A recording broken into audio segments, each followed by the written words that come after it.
Hello everyone and welcome back to E-Takshila classes. My name is Vasundhara Thakur and today I am going to talk about what should be your strategy for these remaining days for your CDS exam as well as NDA.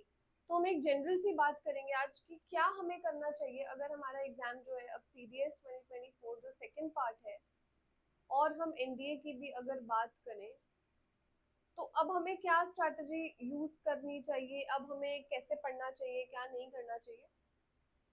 अब तक I believe आपका syllabus जो है वो एक बार हो चुका है। इंग्लिश की बात करेंगे हम, आपका सिलेबस एक बार हो चुका है, आप रिवीजन भी कर चुके हैं, असाइनमेंट्स भी कर रहे हैं साथ साथ। तो अब हम एक्स्ट्रा क्या करें जिससे अब हम अभी तक क्या है कि आपने जो भी पढ़ा है वो क्या है आपका बेस बना रहे हैं। ठीक है, आपका क्या हो रहा है अभी, बेस बिल्डिंग हो चुकी है, मैं ये मान के चल रही हूँ, right. So once your base has been set, now you are going to move towards merit, right. उसके लिए क्या करना है आपको, सबसे पहले हम बात करेंगे ग्रामर और वोकैबुलरी। ये दो सेक्शंस हैं जहां पे हम मेहनत कर सकते हैं, क्योंकि उसके अलावा S1 S6 कॉम्पोजिशन ये सब तो भगवान भरोसे, हमें भी नहीं पता इसको पढ़ना कहाँ से, ये तो कहीं से भी आ सकता है। ठीक है, ऑफ कोर्स जनरल इंफॉर्मेशन उसके बारे में पता होना जरूरी है, बट ग्रामर और वोकैबुलरी हमको मेजर एस्पेक्ट्स, अगर हम उसको मेजर एस्पेक्ट लेके चले तो उसको कैसे टारगेट करना है, उसको कैसे हिट करना है, ये अभी हम देखेंगे। ठीक है, देखिए ग्रामर की अगर मैं बात करूं तो टोटल 120 क्वेश्चंस में से अप्रोक्सीमेटली मैं ये कहूंगी कि 30 टू 40 ग्रामर ही रहता है। ठीक है, 40 लगा के चलते हैं, जिसमें 10 हमारे स्पॉटिंग एरर हो गए, 10 फिल इन द ब्लैंक्स हो गए, 10 सेंटेंस इंप्रूवमेंट हो गए, फिर कभी कभी प्रेपोजिशन डिटर्मिनर आ जाता है, और इतना ही हमारा क्या आ जाता है, 30 टू 40 हमारी वोकैबुलरी है। तो दोनों का रेशो जो है वो बड़ा सेम सेम सा रहता है, कई बार पेपर में कुछ ज्यादा आ जाता है, कभी कुछ।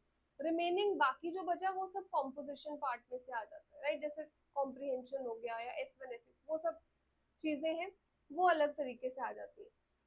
तो अब हम इसको कैसे डिवाइड करें, अब हम इसको कैसे पढ़ें, कैसे हम इसको अप्रोच करें, वो देखते हैं।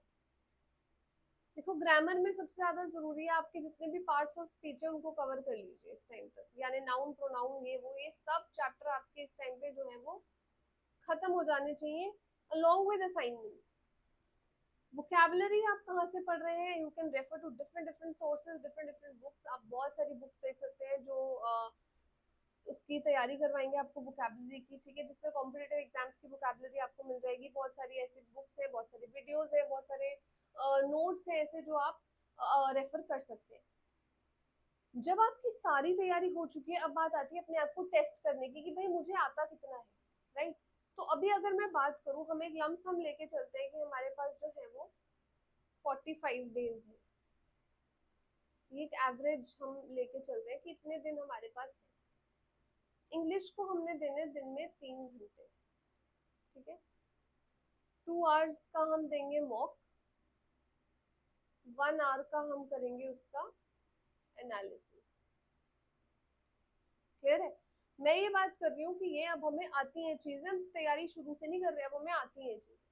सबसे पहले प्रीवियस ईयर क्वेश्चंस पकड़िए, सबसे पहले प्रीवियस ईयर क्वेश्चंस को खत्म करिए। प्रीवियस ईयर पेपर को आपने 2 घंटा मॉक की तरह देके देना है। ठीक है, पुराने जितने पैटर्न है जैसे 2015 16 17 वो भी आप अटेम्प्ट करो, उसको आप सिर्फ देखो कि आपको आता है नहीं आता, क्योंकि तब से अब में पैटर्न में बहुत फर्क आया। लेकिन 20 21 से लेके 24 पहले तक के पेपर को तो आपने मॉक फुल टेस्ट की तरह अटेम्प्ट करना, 2 घंटे का टाइमर सेट करके आपने लगाना है। उसके बाद 1 घंटा आप एनालाइज करोगे भाई कितना सही था, कितना गलत था, कहाँ गलती रह गई, कितना एनालाइज करना है, क्या एनालिसिस है, ये सब। बहुत सारे ऑनलाइन ऐसे सोर्सेज हैं जहाँ पे आपको ऑनलाइन फ्री मॉक्स मिल जाते हैं। ठीक है, बहुत सारी वेबसाइट्स हैं, बहुत सारे ऐसे प्लेटफॉर्म्स हैं जो आपको मिल जाएंगे, उनको अटेम्प्ट कीजिए, अपना स्कोर जो है वो देखिए, और एनालाइज करना सबसे ज्यादा जरूरी है। क्यों, अगर आप एनालाइज नहीं करोगे आपको कैसे पता लगेगा अभी आपके सही कहाँ हो रहे हैं, गलत कहाँ हो रहे हैं, कहाँ मेहनत करनी है, कहाँ नहीं करनी है, कैसे पता लगेगा। ठीक है, तो हमारे पास क्या क्या हो गया, मॉक्स, PYQs। अब मान लीजिए अगर आप CDS एस्पिरेंट है, अगर आप CDS एस्पिरेंट है तो एनडीए का जीएटी सेक्शन देखना ना भूलें, इसको बिल्कुल मत भूलिए। कितने भी साल के एनडीए के पेपर आपको मिलते हैं, उसका जीएटी में इंग्लिश के जो क्वेश्चन है यानी 50 क्वेश्चन है, वो आपने सारे सॉल्व कर लेने। और अगर आप एनडीए एस्पिरेंट है तो सीडीएस की जितनी भी वोकैब और स्पॉटिंग एरर है वो आपने नहीं छोड़नी। हमने अक्सर ये देखा है कि सीडीएस में जो चीज आई होती है ना, एनडीए के अगले टर्म में वही चीज वापस डाल दी होती है उन्होंने। और आपने बहुत सारे वर्ड्स में आप सिमिलैरिटी देखोगे, अगर आप दोनों की पेपर्स जो है वो बढ़िया तरीके से अच्छे से कर लो। तो एनडीए और सीडीएस दोनों के ही पेपर आपने करने हैं। आप किसी भी चीज की तैयारी कर रहे हो, उसके साथ आप एफकैट के पेपर भी देख सकते हो। यार ऑनलाइन तो देखो सब अवेलेबल है फ्री में, आप देखो तो सही, आप खुद को टेस्ट तो करो आपको कितना आ रहा है कितना नहीं आ रहा। ठीक है, तो अब आपने क्या करना है, डेली एक मॉक देना है डेली। अगर आपको लग रहा है कि मान लो आपके बार बार प्रोनाउंस के क्वेश्चंस गलत हो रहे हैं या एडजेक्टिव्स के क्वेश्चंस गलत हो रहे हैं, इसका मतलब रूल्स में क्लैरिटी नहीं है। तो रूल्स पढ़िए, देखिए कहाँ गलती हो रही है। कई बार बहुत छोटे छोटे क्वेश्चंस को हम अवॉइड करते हैं, छोटे छोटे कॉन्सेप्ट्स को अवॉइड कर जाते हैं और उसमें से ही सवाल बन के आ जाता है। देखिए इंग्लिश में हमें कम से कम 70-80 नंबर चाहिए। ठीक है, वो कैसे आएंगे? वो आएंगे हार्ड वर्क से, वो आएंगे स्मार्ट वर्क से, और वो आएंगे प्रैक्टिस से। उसके बिना मुश्किल है बहुत, राइट। प्रीवियस ईयर आपको सारे रटे हुए होने चाहिए, असाइनमेंट्स आपकी होनी चाहिए रटी हुई, जो आपको टॉपिक लगे कि मेरे बस का नहीं है। अब वोकैबुलरी की अगर मैं बात करूँ, आपको हमारे चैनल पे बहुत सारी वीडियोस मिल जाएंगी वोकैबुलरी रिलेटेड, वो आप करिए, देखिए उनको कैसे कैसे हमने करी हुई है। उसके अलावा देयर आर मल्टीपल सोर्सेज जहाँ पे आप कर सकते हैं। ठीक है, अगर मैं अपनी बात करूँ तो इस बार भी we have produced wonderful results. And English में बच्चों का स्कोर जो है, जिन्होंने भी मुझसे पढ़ा था उनका काफी बढ़िया रहा। They did not face any difficulty while going through the paper और while attempting the exam. And I am hoping, I am assuming कि इस बार भी जब बच्चे पेपर देखेंगे, कुछ भी लेवल हो पेपर का, टफ या इजी, मॉडरेट या डिफिकल्ट कुछ भी होगा, आई एम श्योर कि जो मेरे स्टूडेंट्स हैं वो डेफिनेटली उस एग्जाम को अप्रोच कर पाएंगे, अटेम्प्ट कर पाएंगे। जितनी भी चीजें मैंने उन्हें सिखाई हैं, जितनी भी चीजें मैं उन्हें सिखा रही हूँ, उससे उसको उनको हेल्प बहुत मिलने वाली है। ठीक है, तो आप लोग भी इस चीज का ध्यान रखिए कि जिस भी सोर्स को, जिस भी गाइड को आप पकड़ रहे हैं, उसको फुली ट्रस्ट कीजिए। राइट, वो आपको सही सिखा रहा है, गलत कोई आपको सिखाएगा नहीं यहाँ पे। अगर आपको ऐसा लगता है कि आपको यहाँ से ज्यादा क्लैरिटी कहीं और मिल रही है, तो डेफिनेटली आप स्विच कर सकते हैं, ऐसी कोई दिक्कत वाली बात नहीं होनी चाहिए। लेकिन आपको ट्रस्ट करना पड़ेगा कि जो आपको सिखा रहा है वो आपको सिखाने के पर्पज से ही चीजें बता रहा है, आपको चाहता है कि आपका पेपर जो है वो क्लियर हो जाए। Constantly doubting your choice of guidance is not going to help you anywhere. Okay, it's just going to lead you to more chaos and chaos. आप सोचोगे आज इससे पढ़ लूं, कल उससे पढ़ लूं, ऐसा कर लूं, वैसा कर लूं, और उससे अल्टीमेटली रिजल्ट कुछ भी नहीं आएगा। क्लियर है? तो प्रीवियस ईयर क्वेश्चंस आपके होने चाहिए, मॉक टेस्ट आपके फुली होने चाहिए कवर्ड। उसके अलावा आपको जहां से भी सोर्सेज, देखिए अब वो टाइम नहीं है कि मैं आपको बोलूँ कि आप वर्ड पावर मेड इजी जैसी बुक्स पकड़ के बैठ जाइए, क्योंकि अब फायदा नहीं है। राइट, वोकैबुलरी अब आप कहाँ से कर सकते हैं? कॉम्पिटेटिव एग्जाम्स के प्रीवियस ईयर क्वेश्चन से, चाहे वो आपको कोई सा पेपर मिलता है। ये नहीं कि वोकैब में जो क्वेश्चन है, अंडरलाइन हुआ हुआ है, बोल्ड हुआ हुआ है, उसी को आपने ढूंढ लिया, नहीं। आपने उसका जितने ऑप्शन है ABCD, उसके भी आपने सिनोनिम एंटोनिम ढूंढे, क्योंकि कई बार वही जो है वो दूसरे फॉर्म में आ जाता है। राइट, तो ये चीजें तो आपने करनी ही करनी है। उसके अलावा आपको बहुत ज्यादा ध्यान रखना है इस चीज का कि जो भी आप रूल्स पढ़ रहे हैं ना, वो थोड़े से कॉम्प्रिहेंसिव हो। ऐसा ना हो कि आप बहुत हर कुछ रबिश पढ़ते जाए। ठीक है, कहने का मतलब ये है कि be selective, be selective in what you are studying. You don't have to do PhD in this subject कि आप सब कुछ पढ़ते रहेंगे।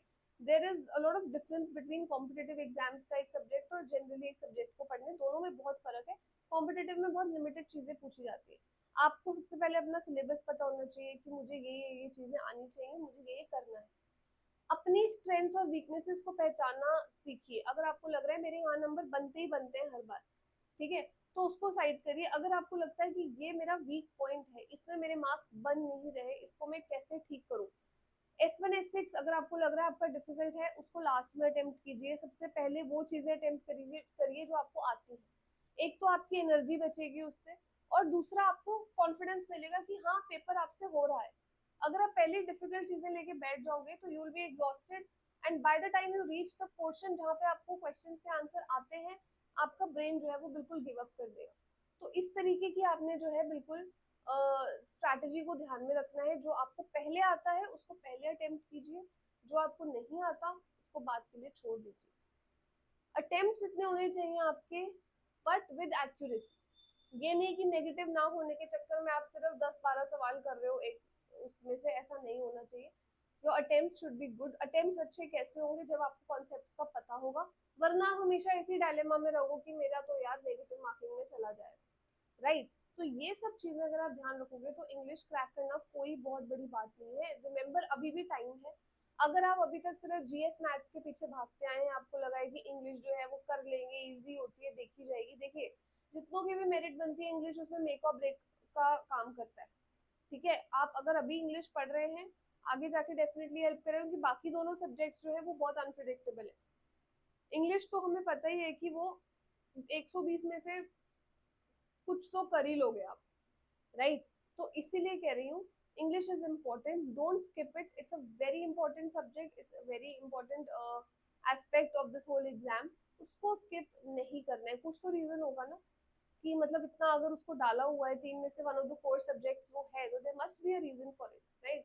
सो rules, then your vocabulary, your previous year questions and your mock test. Test देने से ज्यादा जरूरी है उसका एनालिसिस, उसकी आंसर की। ठीक है, हर साल ये देखना है कितनी कट ऑफ गई है इंग्लिश में, कितना कट ऑफ गया है। अगर आपने 2023 का पेपर अटेम्प्ट करा तो उसका कट ऑफ देखिए, उसका एनालिसिस देखिए, मार्क्स का ब्रेकअप देखिए, कैसे हो रहा है कैसे नहीं हो रहा। अगर वो हो जाएगा तो पेपर क्लियर करना आपके लिए कोई भी डिफिकल्ट बात नहीं है। And trust your preparation, whatever you have done till now is going to really really help you. Okay, in case you want any kind of videos, any kind of other suggestions, you can definitely get in touch with me through my Instagram, Telegram channel, not Instagram, Telegram channel, English with Vasundhara. Apart from that, you can also write down your queries and anything in your comment section, in this comment section, and I'll be more than happy to help you, right. So thank you so much everybody for listening, and please implement whatever I've told you. I hope that it's going to help you. Thank you so much. Good luck. Keep practicing, and Jai Hind.